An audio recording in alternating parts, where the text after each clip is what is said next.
I saw this bumper sticker the other day. It said, "Who let the dogs out?" It was me. If you've seen some of my past videos, you know that I am a dog walker. I started walking dogs 4 years ago, and I absolutely love the puppy dogs. I thought I'd take this moment to talk about what it was like to start walking dogs from being a social worker and what it's like to work the apps. I walk for WAG and Rover, and the learning curve that went into walking dogs. This is Penny. She was the very first dog that I walked. Second was Tucker, and then there was Mookie. He was adorable. And Miss Tilly. She was quite the handful, but I did love walking her. I grew up with Dobermans, so I felt like I was pretty prepared when it came to walking dogs.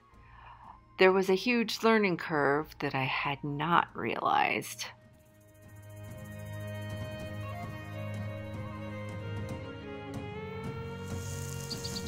Quite the lovely day to be walking puppy dogs. Yes, it is. Got my poncho on though. Miss Alex is enjoying it though. We got a pretty view of the lake. But this is not good for my hair. That's all I'm saying. What do you think? Good look? I don't think so. That's pretty. I don't know if you can see it. You can see the mountains a little bit through the mist and the snow. This is Artie.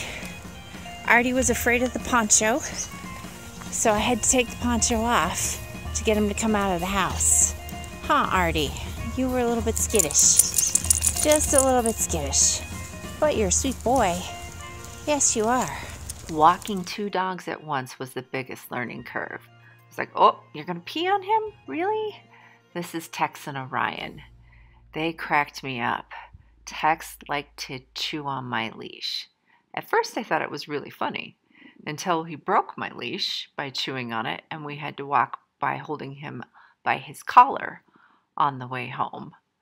So I pivoted and I brought a chew toy with us on our walks and found a leash that he didn't like to chew on. So that's something to keep in mind, the supplies that you're going to need when you're going to walk dogs. Treats, poop bags, leashes. It really started to add up, and I was like, am I really making any money? But then they have a way of just making it all worth it. Look at that face. The apps are different in a way that also keeps it interesting. Reviews definitely made my day, but also the puppy dogs. Oh! At the end of the walk, you're supposed to take a photo of the dog and attach it to the report that you send to the owner.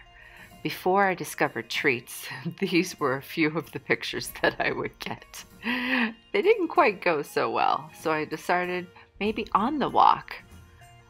Nope, that didn't work either. If you notice a pattern though, once I started using treats, the tongue. In every photo, there was the tongue.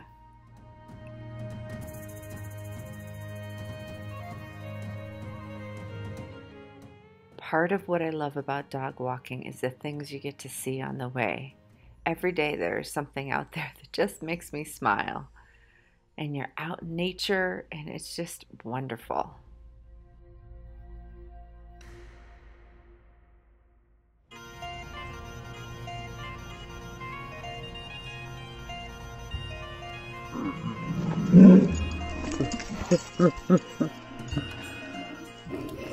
You learn quickly what you need to keep an eye out for.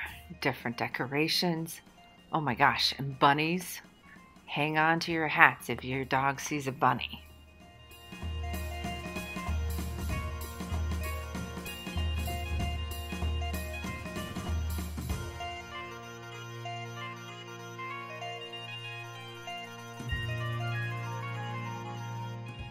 Dog crates was one thing I really struggled with, in particular if the puppy dogs did not want to go back in their crates.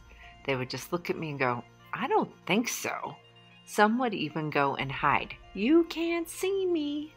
And something I wasn't expecting was when they didn't want to get out of their crates. No, I am not going with you.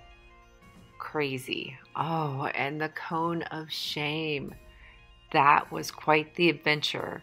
Some dogs had to have it on while they were walking, which made it really difficult. I'm contemplating doing one of these once a month. I see something funny every single week. Like last week, I saw a wild turkey on my walk, and the dog I was walking wanted to say hello. That was quite the adventure. Then every day I see this hound dog on his fence wanting to say hello to me. And when I'm walking this pup, I look over and I see him over the fence, and I just had to say, hello, beautiful. And of course, there was a lady gardening in the yard next door, and she pops up and says, hello.